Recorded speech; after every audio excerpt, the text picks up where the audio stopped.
to spill the tea, but it is so great that you all said yes when we called you together to celebrate our incredibly special to OCASI and to the sector and to all of us, Eta Retirement.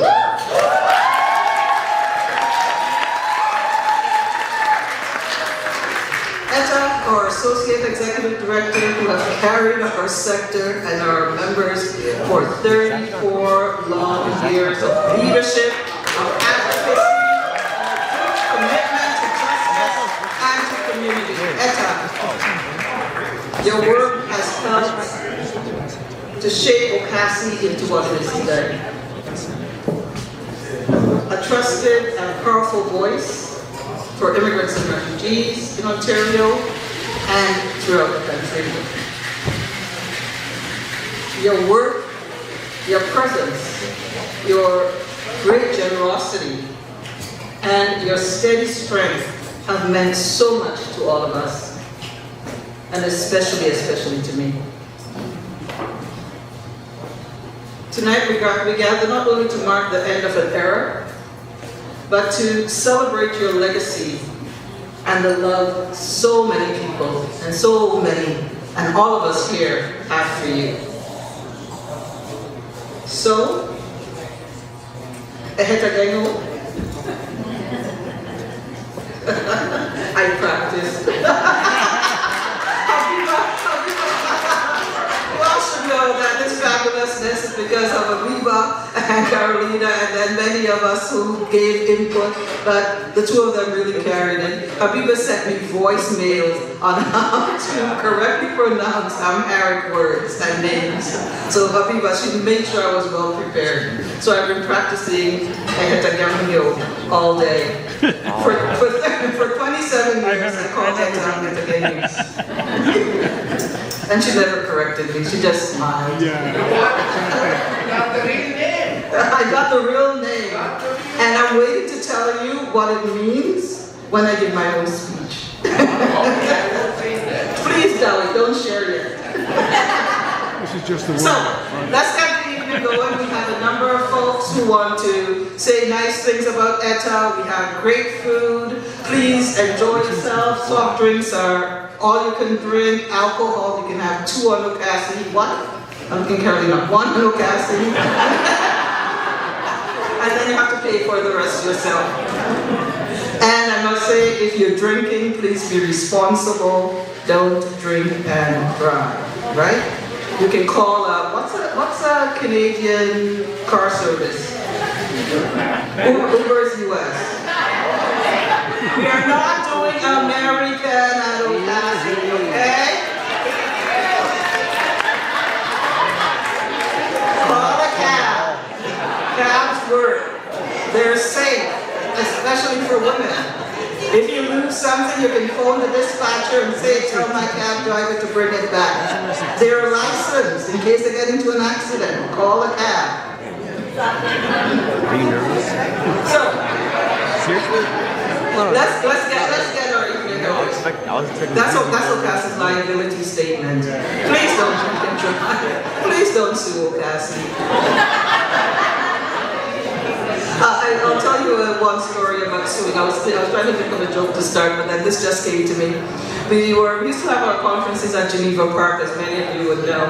And one day we went and they buffed the floor, right? Like there were 300 people coming and they decided that's the day they're going to buff the floors of the common space where, as soon as it got dark, OCASI's members were on that dance floor, right? Boots were going, people were getting down. Some people you have to say, excuse me, aren't you married? Unfortunately, one of our colleagues slipped and fell, right? And we thought, of course, she decided she was going to sue the organization. So we gave her all this information, thinking that will help her to sue Geneva Park. Well, she also sued OCASI. And we had given her all of the information that she needed to sue us. Anyways, we ended up paying a nice settlement, but that's okay. So anyways, that's my story that I'm speaking to. So let's get our evening started. Our first speaker, of course, 27 years ago I met him. He is Eta's heart, the light of her eyes. Please join me in welcoming to the stage Vinny Woldab, Eta's wonderful son. Vinny? Hello everyone, salam, abaykum, namaste, in every language that I can. Good evening. Good evening everyone, and a special greeting to my mother, Tanya. My name is Benyan, and I'm so happy to be here today to celebrate my mom's retirement party. Thank you, Lord Jesus Christ, for this day. Without Him, nothing is possible. Next to God, I wish to express my deepest gratitude to my mom. My mother has been always there for me, teaching me the importance of hard work and determination. About 28 years ago, we met again after long separation.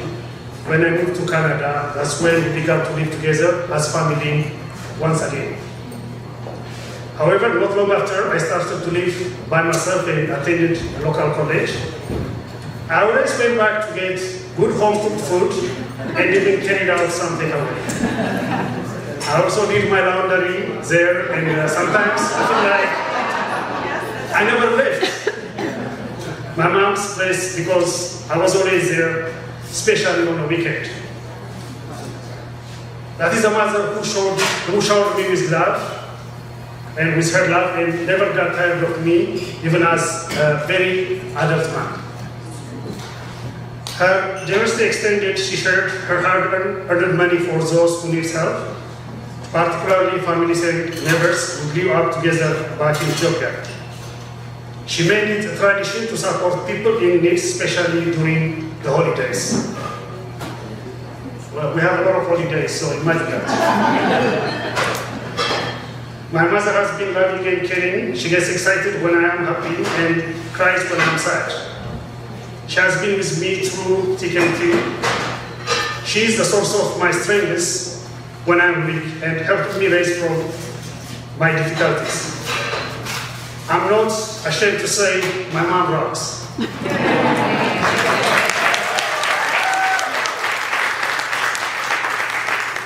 I hope I have given her joys as well, because a grandma is one of the happiest time. Being a grandma is one of the happiest of her time, as I have only one son and I have one son.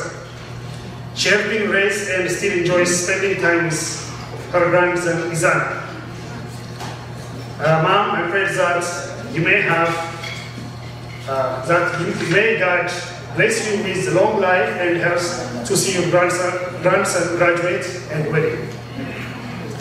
From all her success stories, I would like to mention a couple of them that felt heartwarming and encouraging to me as a son. About 7 years ago, she received her graduation degree while working full-time. She is a particular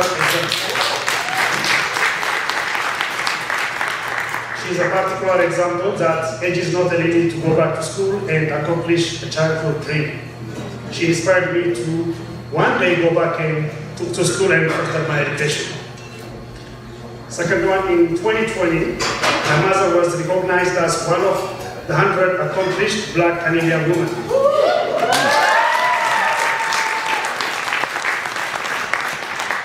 One of the questions she was asked was that, what is your advice for the latest generation?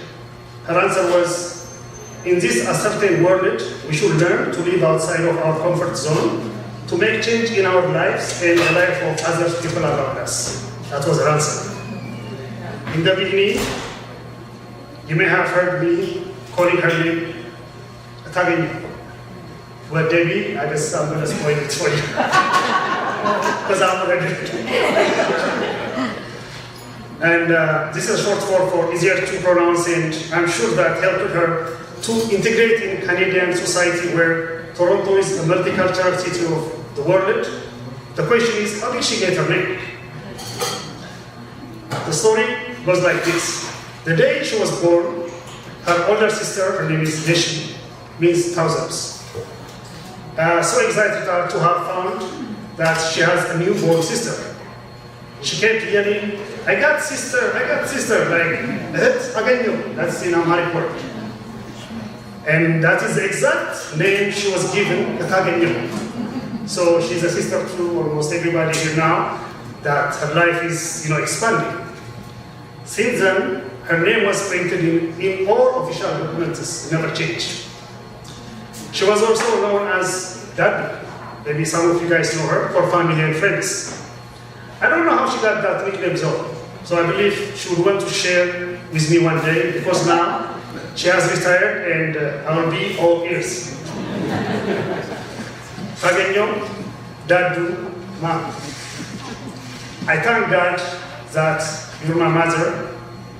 I wish you once again a long life and health. I love you. Thanks for listening to me.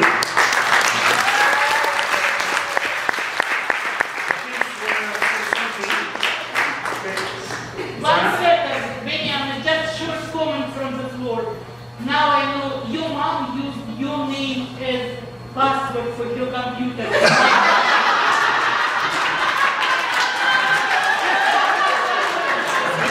Came out.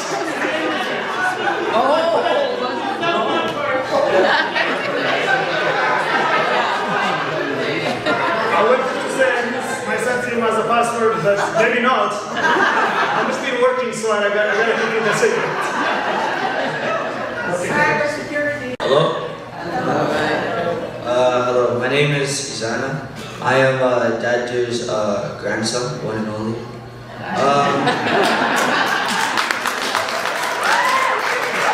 I would like to say happy retirement to Dadu.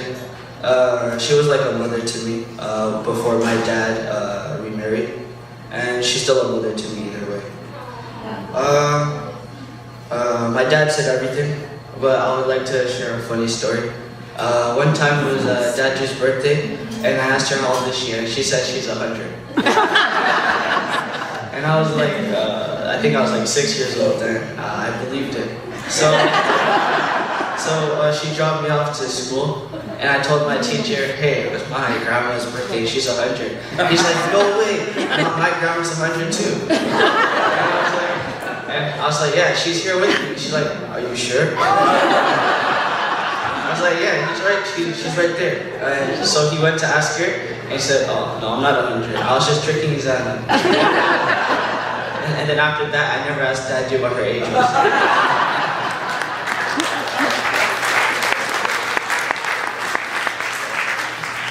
Hello everyone. Hi. My name is Abel, and well, of course Izana is the one and only grandson, but Dadu has been a grandmother to me my whole life. These past few days I was thinking, what was I going to say tonight? And I won't lie to y'all, I was a bit nervous to come up here and speak. But I was thinking about family a lot. You see, for most of my life, I thought that family, that we have to be related. If we're not blood, we're not family. But what is family? You see, family to me is people who care for you, who love you, and who support you no matter what. And Dadu, my grandmother to me, has been that person since day one. She's shown me unconditional love since I can remember, and I'm very grateful for that, and I thank God for it. I just want to say, Dadu, congratulations on retiring, you deserve it, and thank you for being there for me my whole life. I love you very much. Thank you very much. Enjoy your time.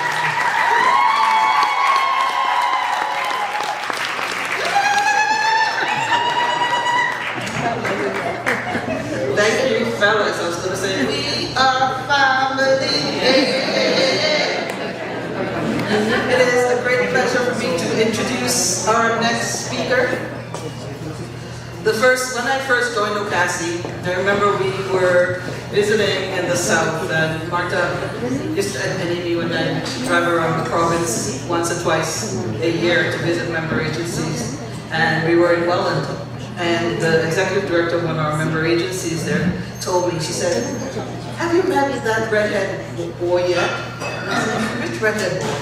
She said, the one who came around and created OCASI. And he said, oh, Howie said Claire Jones. And she said, yeah, you know, he was really pushy.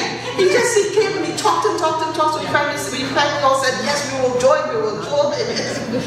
And so Howie, the first staff of OCASI's founding executive director, always good to have you. Please join me on stage to share. That's our first Secretary Jones. Unlike Debbie, I hate microphones. I just came up with it. They were invented Beautiful. after I had to speak, so I had to learn how to use it. This is actually a fascinating time for me. I'm back at Lula's. I used to hang out 20 to 30 years ago because, as many of you know, I love to dance, and I love to dance salsa. Yeah. And Lula was probably the first place in Toronto to have genuine Cuban music live, and it was a great place to come. And in addition, our bookkeeper, and many of the bookkeeper for many of the agencies represented here, Sylvia Hernandez, had an office about 3 doors away. So Sylvia and I would arrange a meeting and we'd come to Lula and we'd watch the music and have a few beers. And that all flowed over into Geneva Park and stuff. So I suppose I theoretically hired Eta. 34 years ago, it was my last year as the executive director of OCASI. I was in that position for about 10 years. And Eta was hired. And so I was officially the boss, probably for only about 6 months, I can't remember. And, but then she and I worked together as colleagues for best part of the next 15 years on major projects like Settlement.org, the whole computerization project of the settlement agencies around the province, and a thing called MICE, which was managing in a computerized environment. That was basically teaching executive directors how to type, how to not have unrealistic expectations of their frontline staff about how long it took to enter data, stuff like that. MICE was great. We actually had a logo which was a computer mouse with a sort of mouse-like tail. And that was the logo for that whole training program. It was a wonderful thing, went on until, 2005 or something? Anyway.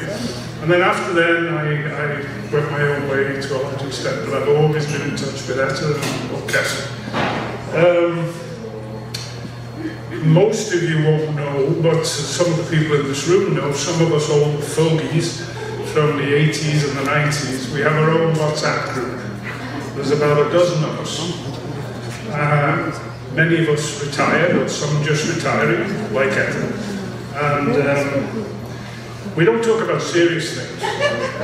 We talk about all sorts of weird stuff, like recipes for if somebody happens to give you a squirrel they've prepared to cook, and you don't know what to do with it, or gardening, or composting, or we talk a lot about horse manure, which you guys know. But anyway, it's a wonderful little group. It's been a bit of a lifeline for me. I got quite sick a couple of years ago, and some of the people in this room set up this little WhatsApp group to keep a check on me.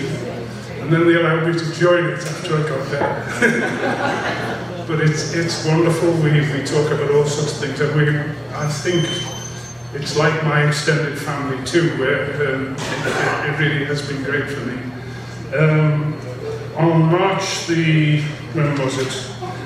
3rd, Eta posted a message to say that she was retiring, and I was just amazed at the outpouring of affection on our group from all these old OCASI people, hardened people, and just to give you some of the words used were, "You're an inspiration." These are different posters. "You've been an incredible support to the sector. You've been a great co-worker. You're a wise manager. you're a wonderful friend. And these were different people, and then somebody noted that it's very hard to do all these things well as a combination. That speaks words about Eta. So I just want to give you a special thanks, Eta, for all your hard work. You're the glue that's held OCASI together for more than 3 very turbulent decades. The first 10 years were particularly difficult, transition. And I know from Debbie just how much wonderful work you've always done. You've done the work behind the scenes. You don't often get appreciated for what you've done, and it always amazed me. And I want to thank you personally. We've talked about family. In your March 3rd message to our group, you said, and I hope you don't mind me quoting you, but this was before you actually joined OCASI. You said, I vividly remember a time when I had lost hope and was planning a return to Edmonton. And then you got hired, and then family joined you, and OCASI became part of your family too. And I was so delighted that you didn't go back to Edmonton. And you became part of the OCASI family. Finally, on a light note, I mentioned in our discussion group that I wanted to give Eta 7 kisses. Because I think it was probably David Bayeni about 30 years ago told me that you could do that in Ethiopian culture. You could, give 2 kisses or 3 kisses, you'd go up to 7 if you wanted to. So I think he was sort of setting me up. I believe that. I dread to think how many people I've offended. So David is speaking next, and I hope he deals with it. But what I would like to do is just give Eta the 3 kisses, and thank you very much for listening.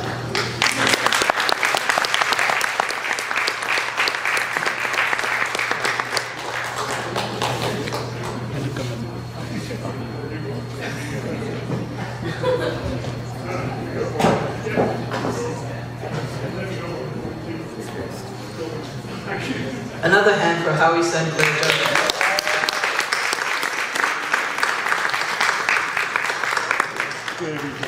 For those of you who don't know Howie, when you get a chance, ask him, how did a white guy from England, who is an engineer, become the founding ED of OCASI? Ask him that question over dinner. Keeping up with the OGs, and in my world, OG can mean old guard or it can mean old gangster. I think we're going with old gangster today. Yeah? So David. David Bayeni. David is a long-time advocate, community builder, and a former colleague of Eta's at OCASI. He holds the distinction of being the first executive director of the Ethiopian Association here in Toronto and a member of OCASI, a role in which he helped lay the foundation for which the Ethiopian and Eritrean community organizing we see today in the city. We have a number of Ethiopian and Eritrean organizations now. His work and leadership have intersected with Eta's in meaningful ways over the years, and it's truly fitting to have him here tonight to honor her. David, join me on stage.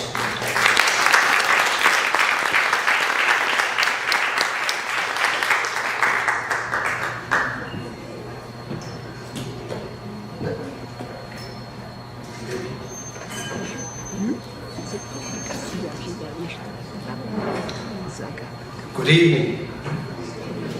Yes, as Debbie said, my name is David Bayeni, and to just quickly respond to Javi's mentioning my name, I just want to say a couple of words there. About the kissing, the Ethiopian kissing. Yes, in Ethiopia, we kiss 3 times. And I know he loved kissing, so I said, no, you can't go up to 7. And he took it literally. All right, now going back to Eta. Honestly, it's very, very difficult to talk about Eta in 3 minutes' time that he gave to us.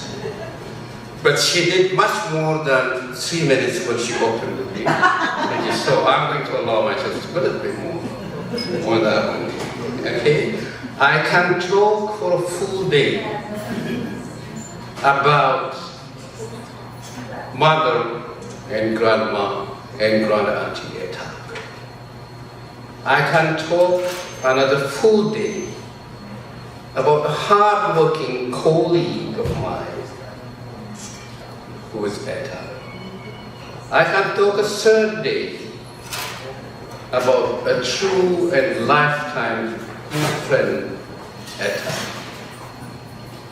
And I can add another one, talking about a beautiful human being and the humanitarian Eta. So now, to wrap all that up in 3 minutes, I would like to start by the mother, grandma, and grand-auntie Eta. Let's pray. Many of you would know that Eta was born in Addis Ababa, Ethiopia. And unfortunately, at a very young age, there was a change of regime in Ethiopia. And the then Emperor Haile Selassie was overthrown and replaced by a brutal military junta. She was a very young student. And as many of our student Polish leaders at that time, she was very active in that change. And she happened captured by the brutal military regime, imprisoned and beaten for months in Ethiopia. And she would probably be, about 20, 21 years old at that time. She was fortunately released after a few years, and then decided to flee the country because she would again end up in prison if she stayed. So she traveled to an eastern city in Ethiopia, which we call Redawa, and then walked over 2 weeks to reach Djibouti. I hope most of you, or all of you would know Djibouti, on foot, 2.5 weeks with her friends. In Djibouti, there was already the refugee sponsorship program that was started here in Canada. And after 2.5 years in Djibouti, she was sponsored and came to Canada as a refugee. Straight to Edmonton. That's the Edmonton how we mentioned. There, she upgraded her skills, going to school and working part-time. Right, that was about mid-80s. And then after graduated from NATE, does any one of you know what NATE is? Northern Alberta Institute of Technology. In IT, she moved to Toronto, 1991, when we at OCASI were looking for a project assistant, which we advertised and distributed across the province. As David mentioned, the Ethiopian Association being one of our members, we also sent our ad in the Ethiopian Association, where she was volunteering in that 1991. Just a little bit of an aside there. I was the operations director at that time in OCASI. I don't know how we created that position, but I was first hired as funding coordinator at OCASI, to my surprise, because I am professionally a mathematician and I did teach at the University of Ottawa. I lectured mathematics for 2 years. And when Howie posted the funding coordinator of Srina applied, he called me, he was interviewed, and he hired me. I said, fine. Funding coordinator, it's money, counting money, it's numbers, so I can do that. And so I started that. A few months down the road, he restructured the entire organization and he promoted me to operations director. I went to him and said, how? I'm not a settlement worker, by profession, but did such a thing. And wouldn't the OCASI board be angry with you that you gave me the funding coordinator position and now operations director? You know what he said? Shut up. Excuse his language. And do your job. The board very well knew that I was a PhD in civil engineering when they had me as the executive director of OCASI April. Then we did advertise that position as project assistant. Eta applied. She was selected for the interview. It was Kerry Butcher and Brian Coney who interviewed her, and she was hired as a project assistant at OCASI. I think they must have done a very good job, or we wouldn't have had this party tonight at all. And then immediately after that, a few years after that, she brought her son Biniam from a college where he was studying in India to Canada. Sent him to school again to upgrade his skills and whatnot. She helped him soon, and you have seen what we have got now. Biniam, with his beautiful wife, Jerusalem or Jerry, his son, Izana, and the nephew I was talking about was Abel. So that is what I see: Mother Eta, Grandma Eta, and Grand Auntie Eta. Thank you for that.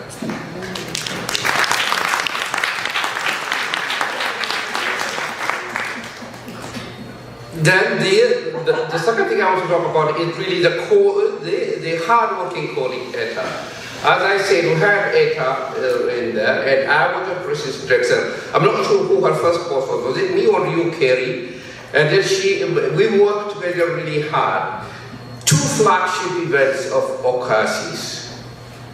The Geneva Park training for a whole week, organized by OCASI and for its members, and the annual fundraising gala for OCASI, who required really a lot of work to organize these events. And Eta was at the center of that all. I'm not sure if these events exist anymore, but if they do, well, how hardworking she's been, you could see. And if they don't, they must have given something better to her credit again.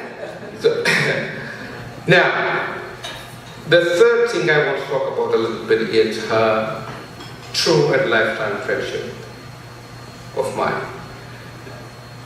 I have known Eta since 1991, and that's 34 years.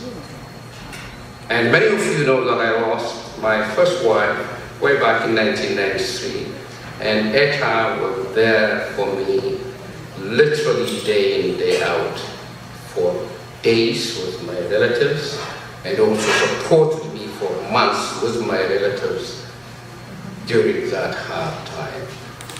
And then after some 13 years, I was remarried. I was out of the country, I was remarried, and when I get back, she was at the center of organizing a big party to welcome me with my new wife. That is, for happiness and for my sad period. Thank you, Eta, for that. Lastly, Eta as a beautiful human being, and really as an ardent humanitarian.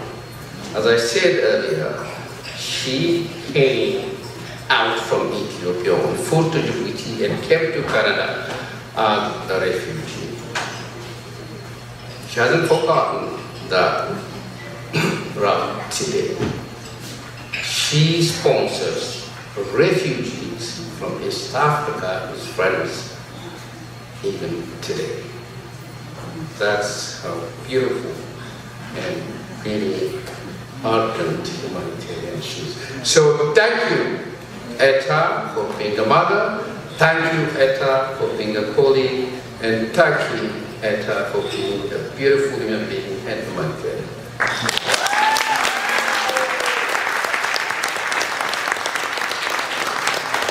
Thank you, David. I think that's why we wanted the OGs to go first, so they're telling your journey. Brian, you're up. That would sort of, preempted me. Brian Conway, the man that hired Eta at OCASI.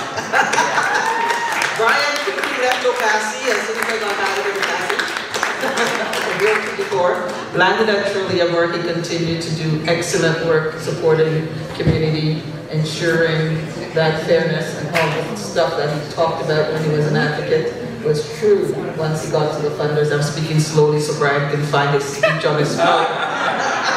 Please, welcome Brian Conway. Thank you so much, Debbie. I guess I'm part of the contingent from the last century.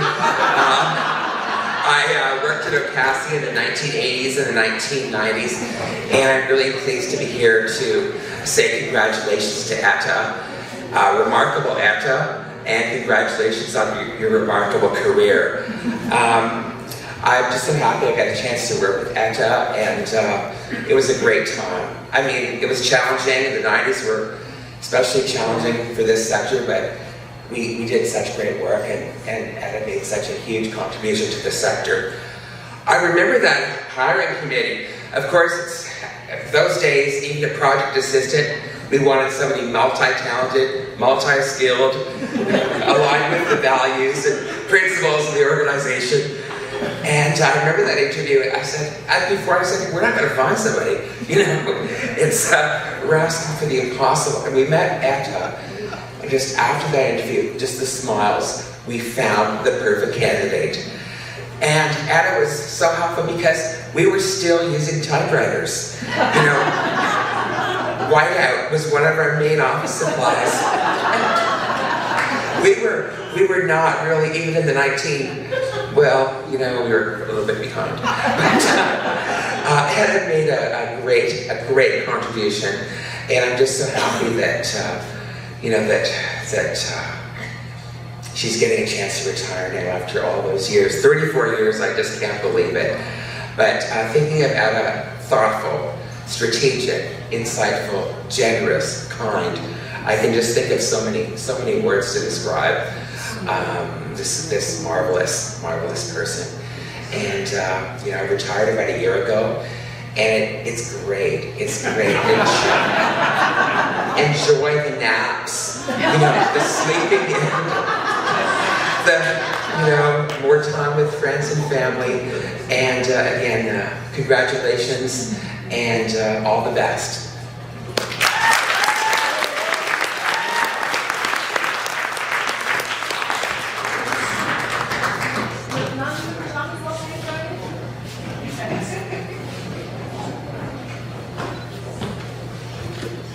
Thank you, Brian, for generously sharing your time with David. I knew it. We're almost there. It's almost time for food, but I have to insert one more speaker who promised to only speak for 2 minutes, although God knows he's also Ethiopian. But please join me in welcoming Mulugeta Abai, the Executive Director of CBC, to the microphone.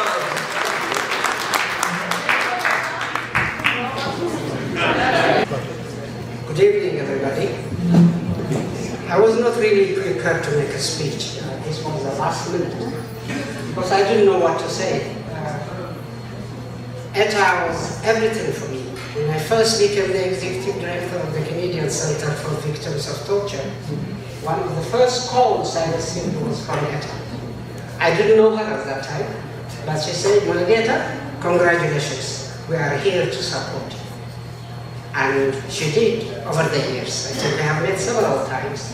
So what I can say to myself is, I found a sister, as the name implies. And thank you. When someone devotes 34 years to one workplace, the rest of us get two priceless gifts. One, we get the results of their work, projects completed, crises averted, people mentored. Second, we get a living example of what loyalty, craft, and helped look like day after day, decade after decade. Today we celebrate both gifts as we say thank you and happy retirement to Eta. We will remember steady hands in rough water, teaching by doing, mentoring, sound advice, a little kindness that made OCASI a community. What next? Retirement isn't an ending, it's a promotion. To Chief Executive Officer of your own time. Our only standing order is sleep past 6 a.m. at least once a week. Use your reply all, reflex only on postcards. Send us photos when you finally take the train trip across Canada. Volunteer stint at the animal shelter if you prefer. Cook Dorowat or Ziggy. Choose your event, your adventure yourself. Our thanks, Eta, you have given us 34 years of excellence we can measure, and 34 years of character we can only feel. Workplace thrives on both, but the second one is irreplaceable. So on behalf of everyone here, thank you for the projects finished, the people shaped, and the cultures lifted. Congratulations on a career that anyone would be proud to claim, and best wishes for the wide open calendar ahead. Thank you.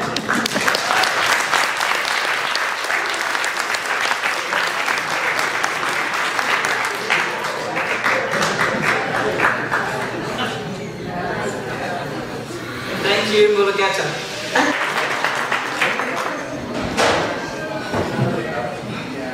Good evening, everyone.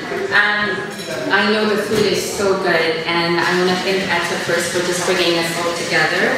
I had a little bit of time in thinking about what I wanted to say, and so Eta, I put some words together. They don't do justice to who you are, but I'm going to try my best.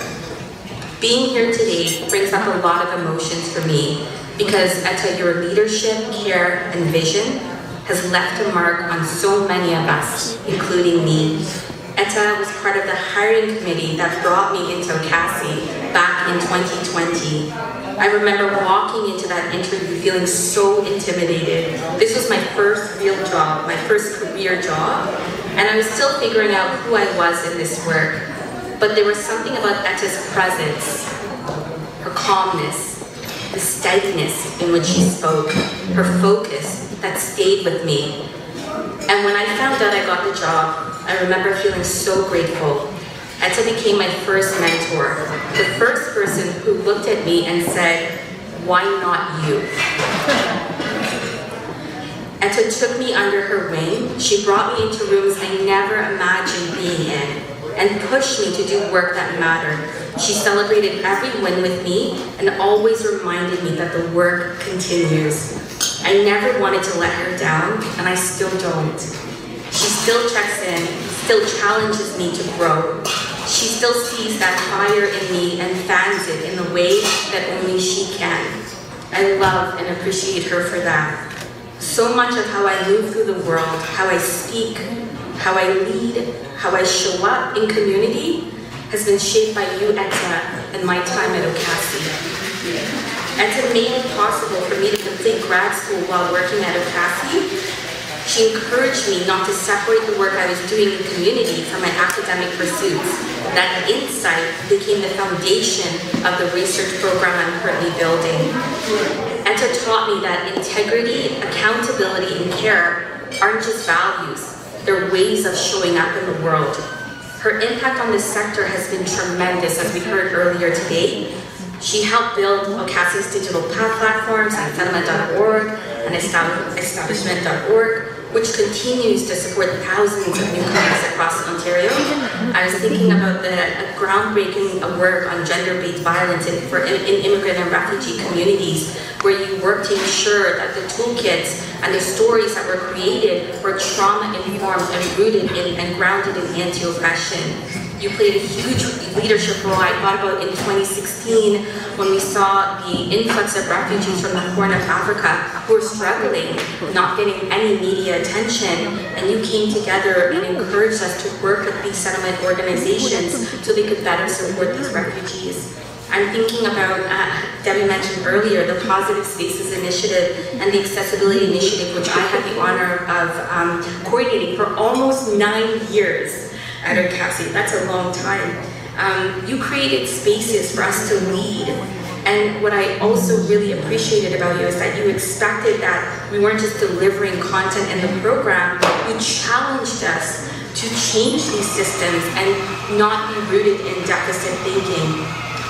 There's something that I carry with me every single day, and I don't know if you remember this, but my journey through U of T and my journey at OCASI are parallel. I started my PhD the same year I started working at OCASI, and I had been studying for a comprehensive exam, and it was about 2 years of prep for the exam, and I was really exhausted. I had come into your office, and we were talking about it, and you said to me, so many came before you and cleared the path you are now walking.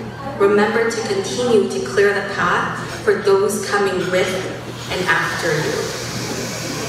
I carry those words with me every single day. And to thank you. Thank you for seeing us, for seeing me, for walking alongside all of us, for helping me and so many others become the people we are today. I would not be the Siobhan I am if I did not meet you, if I was not mentored and guided and loved and cared for by you. And she still scolds me to this day. I'm so proud to be someone who got to work alongside you. I love you very much. I'm so grateful for everything that you poured into me and into so many of us. Congratulations on your retirement. You've done the work. You have changed so many lives. I hope the next chapter brings you peace, joy, rest that you deserve, and a lot more dates with me. I love you.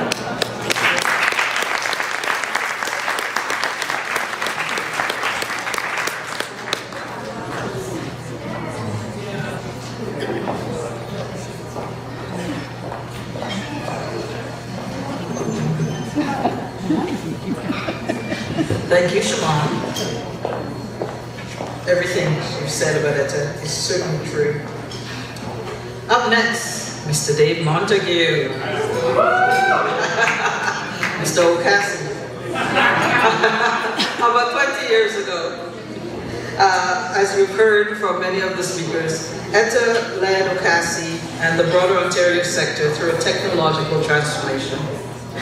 A vision laid the foundation for the Council's strong online presence today, including the award-winning settlement.org, establishment.org. I used to say .org, and then realized every time I said that, the policy committee team would crack up. It took me years to realize they were just laughing at me because of my butchering French.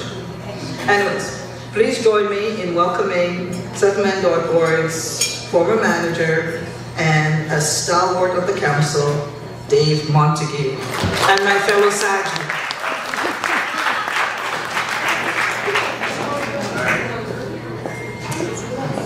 All right. Hopefully you guys can hear me okay. I have lots of notes that I will now ignore. I just want to say, Eta, thank you very much for having me. I can't wait to look at you. Thank you very much for inviting me to speak today. And it's great to have everybody here. It's been such a joy seeing everyone. But I do have notes, so that I stick to 3 minutes. As said, I am Dave Montague, otherwise known as Mr. OCASI, which I think is amazing. I'm pretty sure that was the first time it's ever been said. But I was a web coordinator and later the IT manager at OCASI during a time of amazing growth at the organization. I first met Eta when I started in 1999 So I straddled the centuries, but it's, I would say, 2000s of OCASI. And it was one who hired me, and really, like a lot of people here, it was my first real job in the sector, and my first real job on the way to the But I will say, Eta, it was a bold leap of faith to give me an IT job, because I had a BA in psychology, and absolutely no formal training in IT at all. So I like to think that Eta saw my potential, my passion, or potentially I would take that really small salary that you were offering. And that was all of it was true. But again, it is amazing to think of how long it's been, so I gotta keep rolling because I'm like in paragraph 1. But where am I going? Yeah, when I started at OCASI, it was a small operation, 12, maybe 12 people, and Anna and Eta and I were the IT department, and some consultants, many of whom are here tonight, Howard, Marco, all of those people. And so I was trying to think about some of the stories and what we did back in the day, and so I have to go right back. So I got to stay on track here. So the crack IT team huddled around our state-of-the-art Windows 98 desktops, praying that the dual ISDN internet connections wouldn't drop. These are all mice references, in case you guys understand the computerization. And as we worked to launch what would become the mighty settlement.org, yes, absolutely. I visited that site like once a week for no reason, just to say I made I made the original really bad, but the one now. And Eta was absolutely the right person. Eta was absolutely the right person to lead this work. You believed in innovation. You trusted us to take risks. And you gave us the room to try things, even when we didn't have the decades of experience to fall back on. You didn't micromanage, absolutely, but you did pay attention. You know, there's no doubt you paid attention. There were times, and certainly, we would try to get a little too innovative, try to do one more thing, and I think definitely you gave us scope to be creative and to really change the sector in my mind. But you definitely tried to say, well, we still have to check these boxes. None of these are on my notes. All right, let's go. And you were not afraid to speak up when you got a little too innovative or guaranteed that the next community of practice would be the one that finally wins. All right. But in thinking about my time, I'm going to go teary-eyed now. In thinking about my time at OCASI and Eta's contributions, I really reflect on her roles, her stewardship, and how they helped accelerate the growth of OCASI. We were talking a little bit about earlier, just the idea of, how we're talking about the computers and the computerization of the sector. That created such a base for OCASI to be the juggernaut that it became.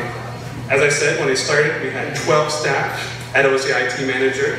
And because we were successful in delivering useful and mostly popular products like Settlement.org, Settlement at Work, and again, so many communities of practice, the team grew, the organization grew, and our expectations grew. And when OCASI needed someone to take on a broader leadership role, someone to be the internal voice for the staff, while Debbie helped represent the sector, and it was the natural choice. You absolutely were. Her promotion to Associate Executive Director was more than a new title. It was a recognition of her ability to support the agency as it matured. She brought structure, steadiness, and a deep understanding of the work. As for me, after 17 years of IRCC reporting, I had to move on. There is only so much slippage one man can track.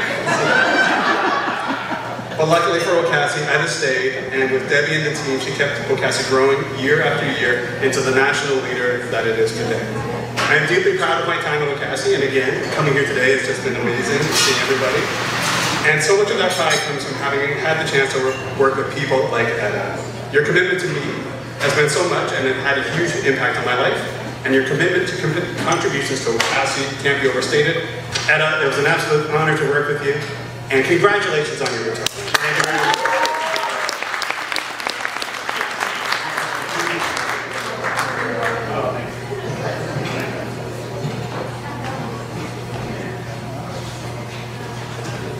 You know, David's enjoying all that. Yeah! Fan people stuff. Okay. It is now an opportunity for me to introduce my boss. My boss, Alfred Lamb. Alfred,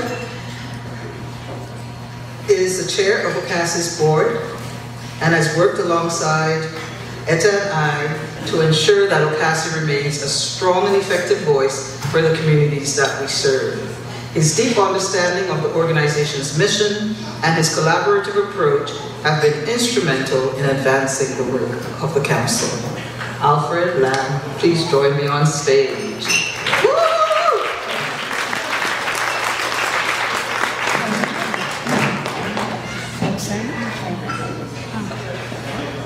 Oh my goodness. These are tough acts to follow, Debbie. So first of all, I want to thank the family of OCASI for just giving me this opportunity to share my appreciation for Eta as we celebrate her 34 years of service. 34 years ago, Eta joined OCASI in 1991. That is a long time ago. Now, to understand how long ago that was, Eta started with OCASI before the internet was a thing. Seriously, the World Wide Web, or www domain, didn't happen until 1993. So this was before anyone had a website. There was no Google map that you can punch into your car to drive somewhere. When you invite people over to your house, you need to write down instructions and draw a map to show them how to get there. Eta started with OCASI before the days of smartphones. Back then, in 1991, cell phones weighed about 5 pounds, and they come with a backpack and wheels to carry them around. In fact, for all you trivia buffs out there, Eta joined OCASI only a few short years after the first ever cell phone call was made in Canada. The first cell phone call that was made in Canada happened on July 1st, 1989. And it was between the mayor of Toronto and the mayor of Montreal. The mayor of Toronto called up the mayor of Montreal and said, "Go Leafs!" The mayor of Montreal said, "Go Habs!" And then the batteries went dead on the phones. 34 years. That's a long time ago, and during which the world has changed many times over. And as we celebrate Eta's many accomplishments and relive and celebrate all her achievements and retell all these wonderful stories tonight, I think it is easy for us to forget that the sheer longevity of her career and her tenure with OCASI, that in and of itself is a remarkable thing. You know, the very nature of our work is about finding a foothold and finding a way forward against the ever-changing currents, the shifting winds of political alliances and public sentiments and society trends and economic realities. It is having that agility to continuously find new ways when familiar roads are blocked, and the endurance of keep knocking on doors when old ones are closed. To stand tall after 34 years and remain effective, relevant, and impactful, Eta, that is an incredible achievement that very few of us in this room can boast. It takes courage to always extend beyond your comfort zone. It takes humility to always keep learning as you advance in your career. It takes grace to nurture and maintain the hundreds and hundreds of relationships with people that have come through OCASI all these years. But above all else, it takes steadfast faithfulness to stand at your post, true to your calling. That is a forgotten quality and virtue in our world today, where we as a people are addicted to instant fame with no substance. So, Etta, I do not dare to dream of ever accomplishing even half of what you did in your wonderful career. I do, however, hope that for all of us, we will learn from Etta's wonderful example of her steadfast faithfulness of remaining true to her post, and for us to stay true to our mission for as long as we're able. And so, on behalf of the Board of Directors of OCASI, Eta, thank you for everything. Thank you.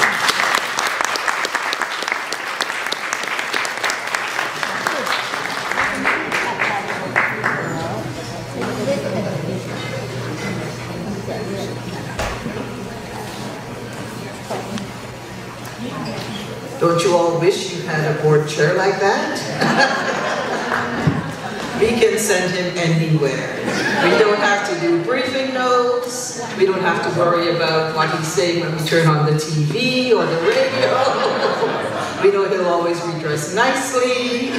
Even if he doesn't know, he fakes really well.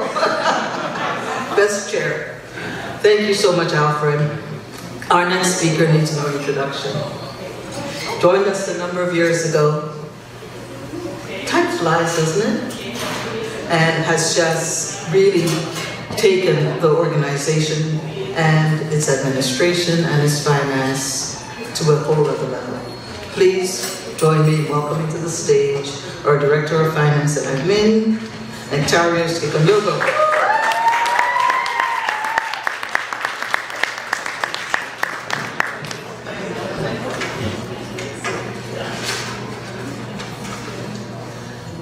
When my name came up that I have to speak, I sat and I thought, what am I going to say? I've been listening to Eta for a long time. There's only so much I can speak about. But here I am. I am very, very, very, it's a privilege for me to stand here and speak to you all. Just to say a few words about Eta and her such meaningful and long-lasting impact on all of us. Eta did hire me herself 6 years ago. And as I was looking into OCASI's financial history, did you know that 30 years ago, OCASI's budget was barely, it's like 500,000. The budget for OCASI today that I just presented to the board 3 weeks ago is 8.4 million. That is the impact that Eta has done through her leadership, and dedication towards OCASI. And walking into the organization and walking into being part of the family that we are now, I listen to these stories and I'm like, wow, I can't even start to imagine how you do that. So I did have a conversation with her and I asked her, how do you do that? How do you turn an organization from 500,000 to 8.4 million? And she said two things over the years that have spoken that have stuck out to me. One of them was you maintain good relationship with the funders, and that means you pay attention, you respond, you engage, you ask questions, you give answers, you give accountability.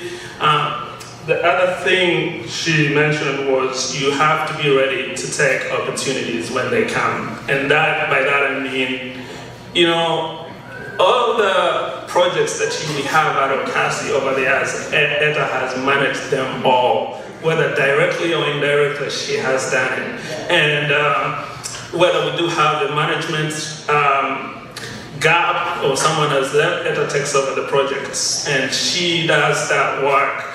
So whenever a new project or a new opportunity comes up, she already knows what the concept of the project is. I'm a finance person. I know how to crunch the numbers, I know how to make them make sense, but she knows how to make to understand what the project concept is, even though it's something I have never experienced, but she knows all the projects that come up that I considered new. She already knows how everything is going to go, and for that I am very, very grateful to have learned, to have worked with you on this, to have had this experience with you.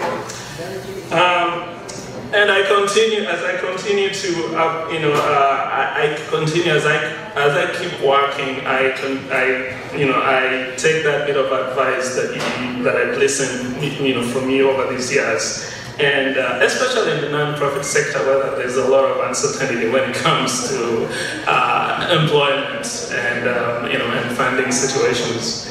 Eta, you are leaving behind more than just a track record of accomplishments. You have left a legacy of compassion and growth and leadership when it comes to advocacy for newcomers. Not just for me, but for everyone in this room. There's a Tanzanian proverb that says, when the food is cooked, there's no need to keep stirring the pot. What I mean by that is, Eta, you have done more than your stirring of the pot. Now it's your time to sit back, savor, and enjoy every moment of what you've been cooking all this time. You've planted seeds that will continue to grow long after you've gone. You've shown us what thoughtful, graceful leadership looks like. You have been more than a mentor, a motivator, and the heartbeat of OCASI. I wish you the best lazy mornings, walks, more time with your grandchildren, and whatever else you are looking forward to doing. Happy retirement.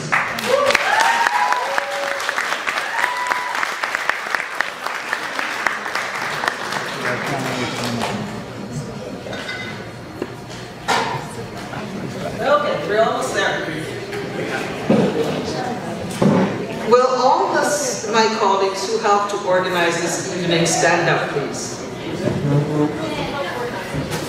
Stand up so I can see you. Stand up.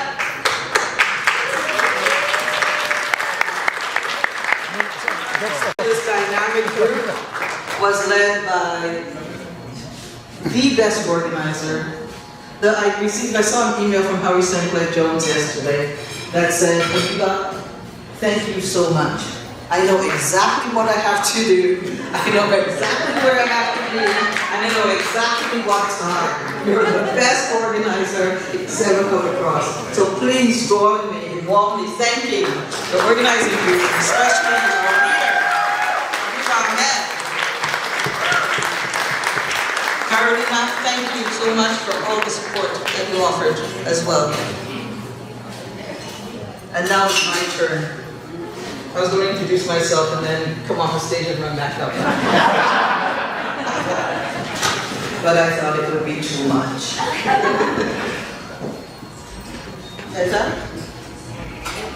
this is for you. Won't you celebrate with me what I have shaped into the kind of life? I had no model. Born in Babylon, both non-white and woman. What did I see to be except myself? I made it up here on this bridge between starshine and clay. My one hand holding tight my other hand. Come celebrate with me that every day something has tried to kill me and has failed.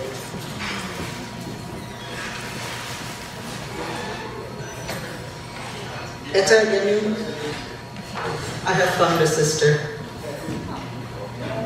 Your name defines the experience I have had with you since I took a deep breath and knocked on that second floor office door on a chilly November Monday morning some 26 and a half years ago.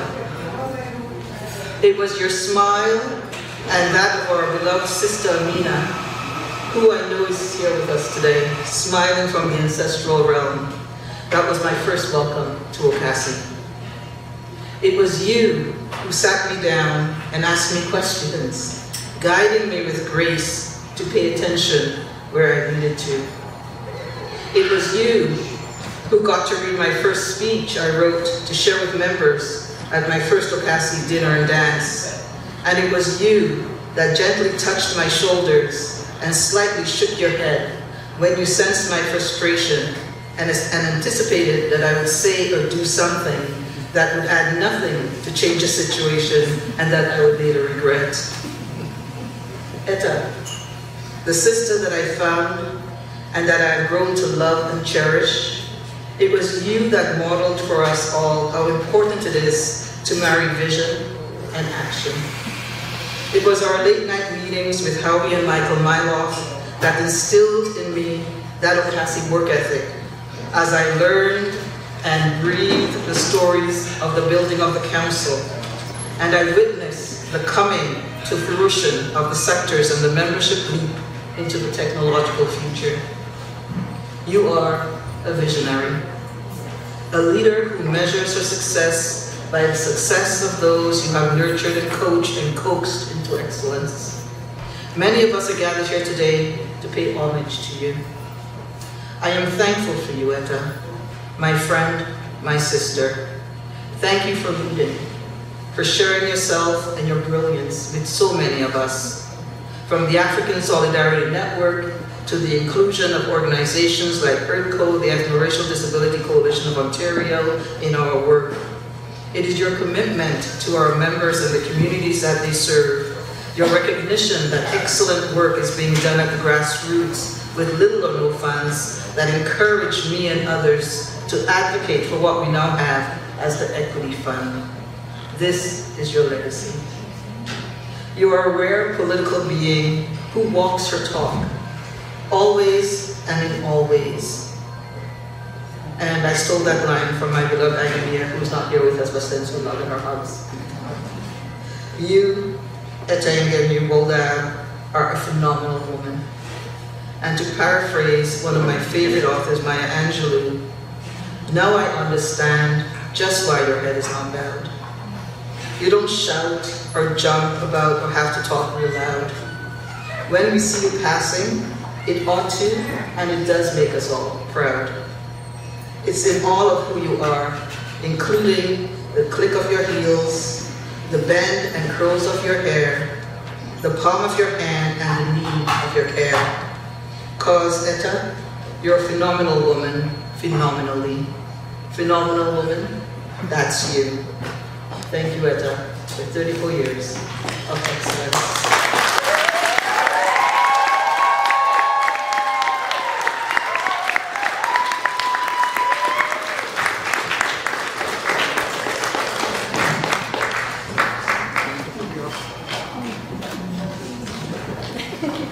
Better come this way, it's easier.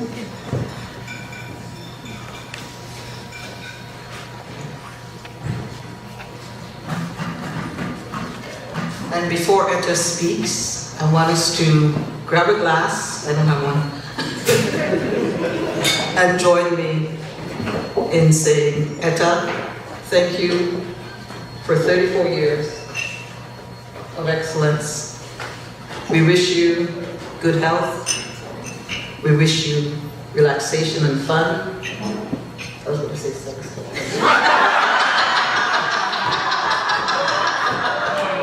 How did you get Eta to blush? Eta, thank you so much. So please, a cheer to Eta Woldea for 34 years of leadership of the sector here in Ontario and across the country. Salute!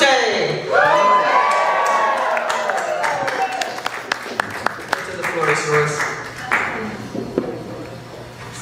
So something that is really a disaster to follow this.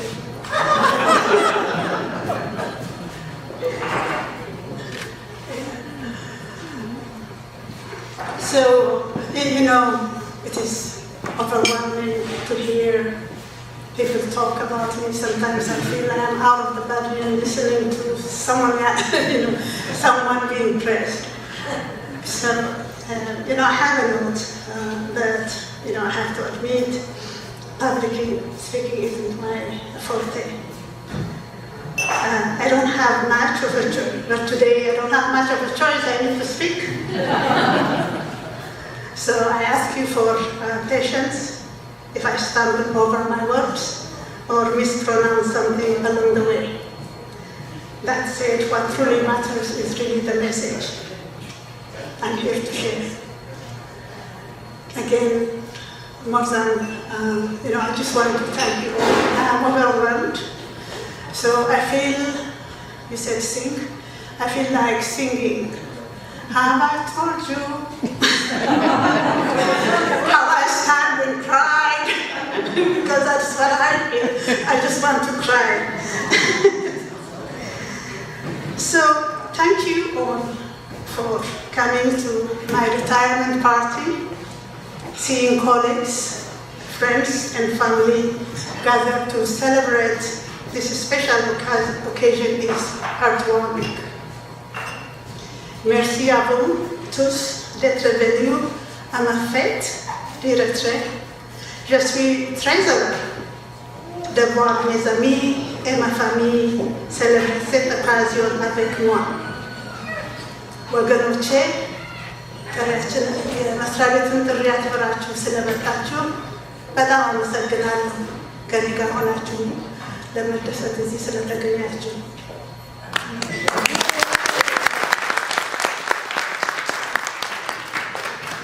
Working for 34 years in one organization and retiring is indeed a blessed achievement, something I never imagined when I started my career.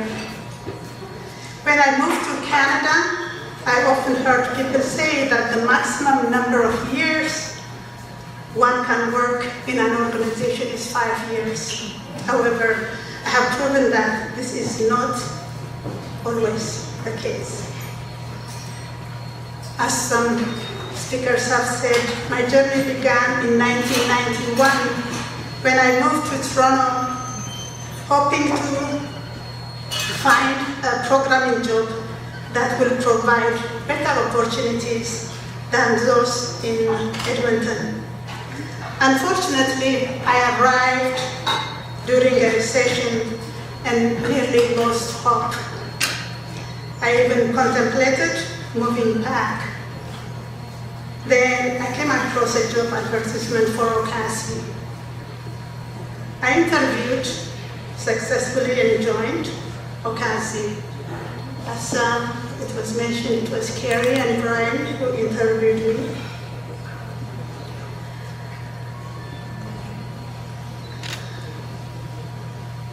Some of you, at that time the organization was small back then with 6 staff. Some of you are here today, Howie, Brian, Carrie, and David, and Betty too. Unfortunately, Paulina and Ted were not able to be here. Reflecting on my first year with these incredible people, reignited my spirit and set me on a path I could never have imagined.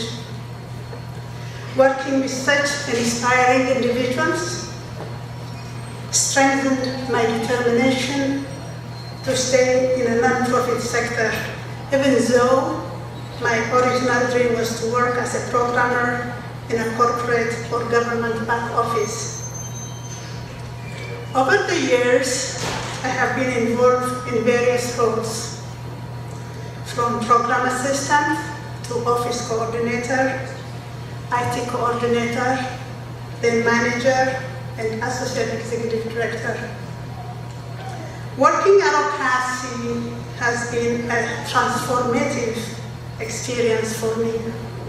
I have learned a great deal about the nuance of equality and equity and the many forms of discrimination that were largely unacknowledged in the past. Today's dialogue embraces a more detailed and informed approach as it recognizes that true fairness involves understanding and addressing historical and systemic disparities rather than just applying a one-size-fits concept of equality. Looking back on my career fills me with immense pride and joy. I have had the privilege of working alongside inspiring leaders in the sector, executive directors, managers, and frontline staff, to make meaningful change in the lives of immigrants and refugees. OCASI has grown tremendously from just a few employees to 42 staff members, providing various programs and services. Over the years, I have been fortunate to be involved in OCASI's new initiative, particularly in the sector capacity building. Every newcomer embarks on a unique journey carrying their own stories, challenges, hopes, and dreams. OCASI's program and services enhance the skills of service providers and advocate for the creation of a space that celebrates diversity, empower individuals, and uplift communities. OCASI staff, both present and past, I have the privilege of implementing various programs and services over the years in collaboration with our membership partners, champions, and communities across the province and Canada. I am very proud of the projects that we have accomplished at OCASI. It is not possible to name them all, but I would like to mention a few that stand out for me. The Positive Space Initiative promotes inclusive service provision, celebrates there is gender and sexual diversity that exists within our communities, and supports service providers in serving their clients effectively with dignity and respect. Accessibility Initiative. This initiative addresses barriers faced by newcomers with disabilities, ensuring they receive the settlement support they need. Mental health, working with our member agencies, initially with Hong Fook and later with CCBT. The project enhances the capacity of frontline workers to respond to the mental health needs of clients. Gender-based violence. Since the early 2000s, OCASI has been addressing gender-based violence in immigrant and refugee communities by raising awareness, developing resources, and enhancing the capacities of service providers. As part of its efforts, OCASI launched Telling Our Stories, Immigrant Women Resilience, a graphic novel created by immigrant women in Ontario to challenge victim blaming, promote consent, and highlight workplace sexual harassment. Additionally, Neighbor Friends and Families educate communities on domestic violence, encourage bystanders intervention, and tailor messaging for immigrant and refugee communities. These initiatives reflect OCASI's dedication to equity, inclusion, and meaningful support for newcomers. Working 34 years in one place and getting involved in practically every related program and services, I have much to talk about, but I want to add the most significant achievement I was involved with, the computerization project. I think it was mentioned Dave has mentioned it, Howie has mentioned it. But I just want to add, the OCASI computerization project launched in the 1990s was a groundbreaking initiative that modernized the technological infrastructure of Ontario's settlement sector. Collaborating with non-profit and corporate partners was essential to its success. Key contributors who worked as a project management team include Howard Sinclair John, OCASI's first executive director. At that time, he was working Web Networks, and Michael Mylov from Yale Communication. The project, funded by Citizenship and Immigration Canada, equipped agencies with hardware, software, local networks, and telecommunication tools, and provided software and technical training. This is really groundbreaking because at that time, when you mention charitable organization, people think that you are there to make computers, but we have already computers. The project also introduced valuable online platform. The extranet evolved from a closed space for sector professionals into a publicly accessed settlement at work. Thanks, Marco, your vision. A resource for service providers. Settlement.org, Dave, you made it happen, remains a crucial tool for newcomers even after 25 years. Building on the vision of dedicated space for sector professionals, OCASI launched a bilingual national community of practice in 2019 to support settlement workers across Canada. Additionally, the feasibility study identified the need for a sector-driven client management system, which OCASI successfully developed. At this time, I don't think he is here, but I just want to mention Mark Rodriguez, who was there from the beginning, refining the system, creating a vital database that enhances service delivery across Canada's immigrant and refugee service sector. Driven by unwavering commitment, urgency, and relentless determination, OCASI staff continue to push forward. Countless examples highlight this dedication, but unfortunately time does not permit me to list them, all of them. Maybe just one. The computerization feasibility study, which resulted in a technological transformation, was done in 2 months, just 2 months. Still, the result continues to happen, and it has already happened. The last thing was the database, and it was done. We have partners with whom we work, but at OCASI, there were only 3 staff members at that time. One particular night stands out. It was 2 a.m. Anna, you remember? Anna Finch and I had been working tirelessly with Michael Mylov, analyzing data when the time came to travel home to Etobicoke. This is from downtown. That is where Michael Mylov's office was.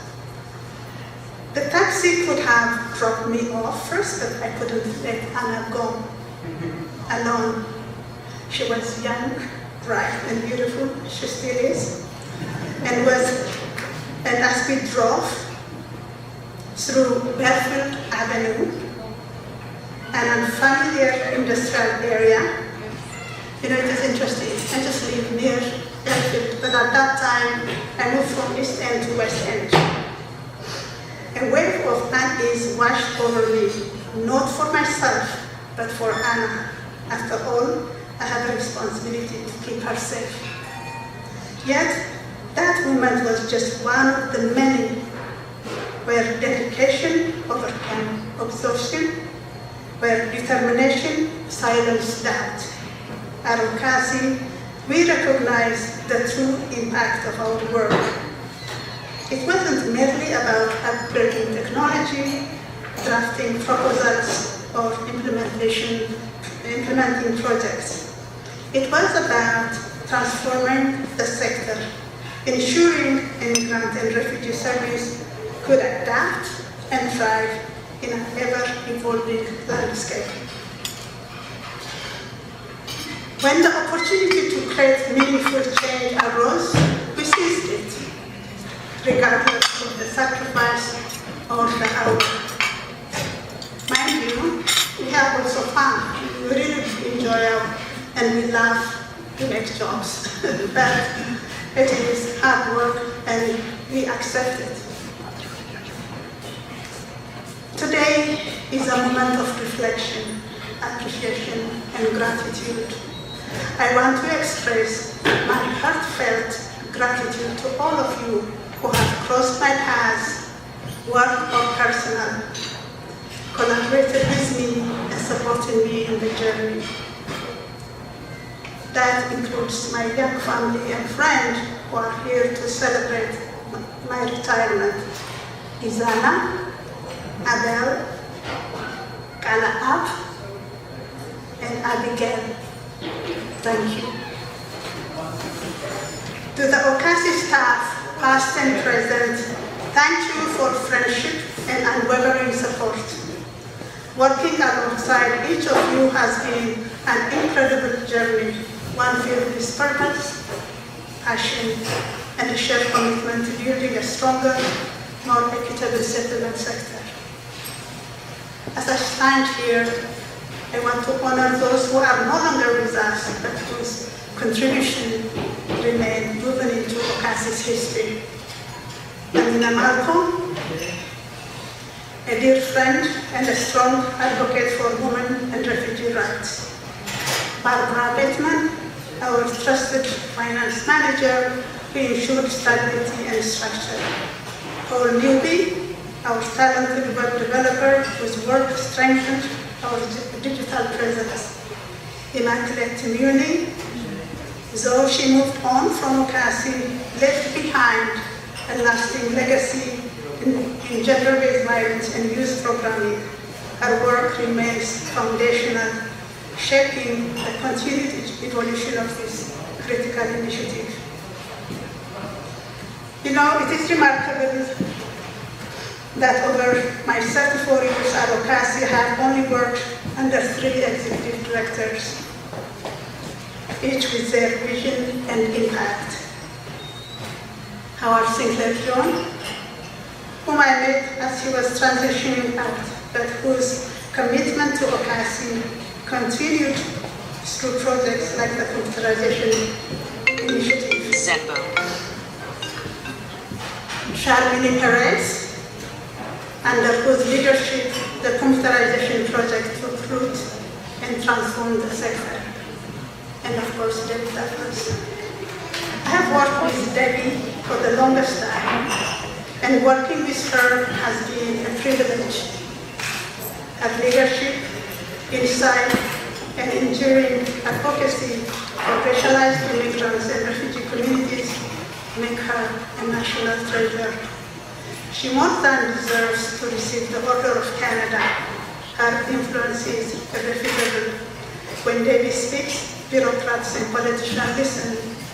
She has the ability to deconstruct policy, demonstrating how systems impact immigrants and refugees and how they reinforce discrimination against racialized groups.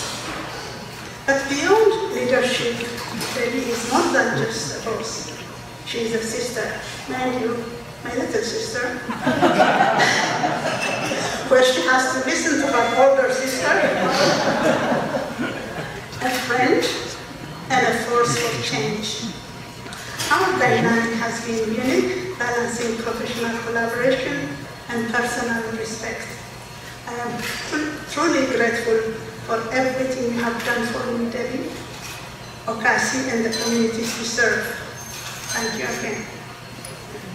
Finally, I would like to extend my deepest appreciation to the organizing committee. I didn't know who they were, but they were just being introduced. For putting together this event, your efforts have made this celebration possible, and I'm really thankful. Thank you very much.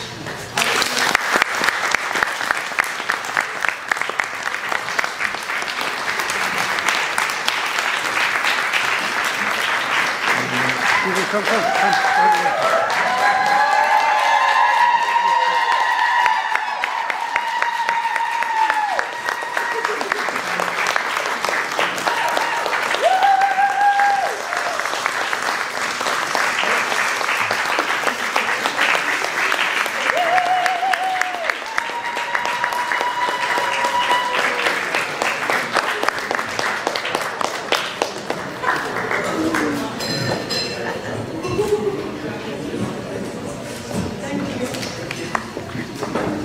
I stopped it.